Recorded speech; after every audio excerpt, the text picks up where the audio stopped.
In this video we're going to talk about checking an oil burner motor. So I have a gun assembly off of an oil furnace here. You can see that we have our motor and we have our pump. The motor drives the pump. Now I've loosened up this primary control so we can take that off of there. You can see we got a bunch of wires in here.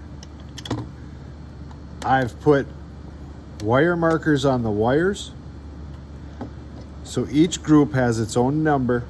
So when you unwire that or wire it back together, you kind of know where those wires go back there. It saves a little time. You don't have to start tracing wires. Now I use a wire marker, if we can see these. So it's basically just tape with numbers on them. You can peel that out and you put that on the wire.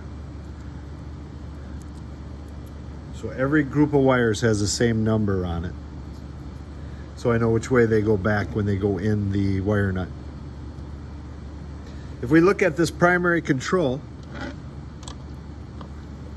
you'll see our black is our incoming power. That's powering up our black on our primary control.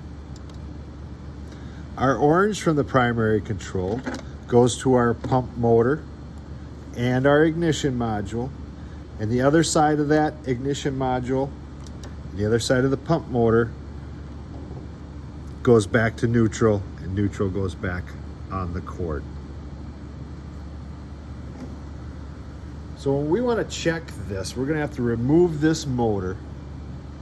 We can probably check it in place.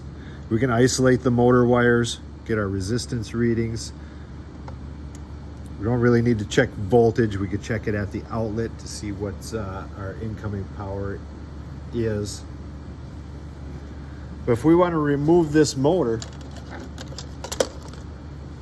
on the pump side,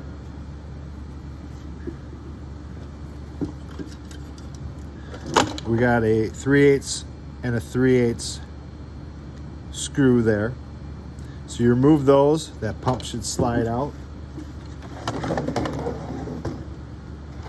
On this side, you can kind of see that there's a collar here.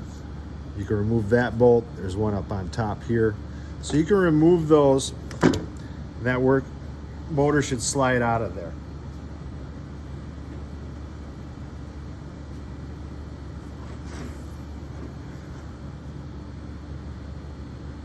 So you take that motor out. This is kind of what it looks like inside there. You can see that we have a shaft coupling. If we look at the end of that, there's a flat in there that would line up with the flat on our motor.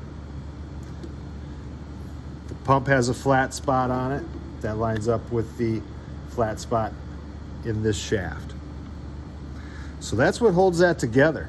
When that motor turns, this whole deal rotates and turns this pump. That's where we get our pumping action from.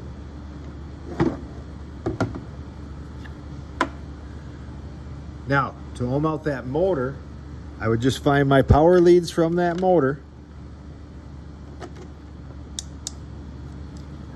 set my meter to ohms,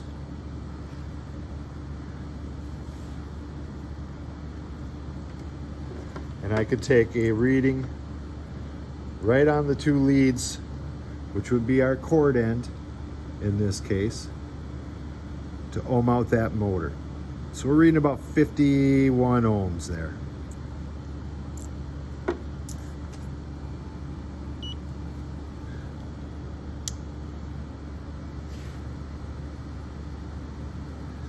Next thing we're going to want to do is start up the motor, check the amp draw. So I can take my motor, take my hot, clamp it for amp it, set my meter to amps. I can plug this in. It's probably going to rock a little bit. So initially we had 11 amps there, and then it dropped down to 2.04 amps. If we look at our amp draw on our motor, we got 2.5 amps.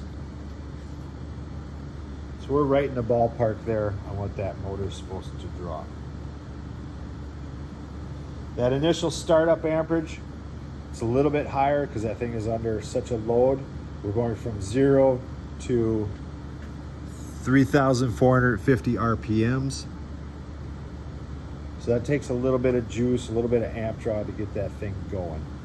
But once she's running, she drops down to a good temp.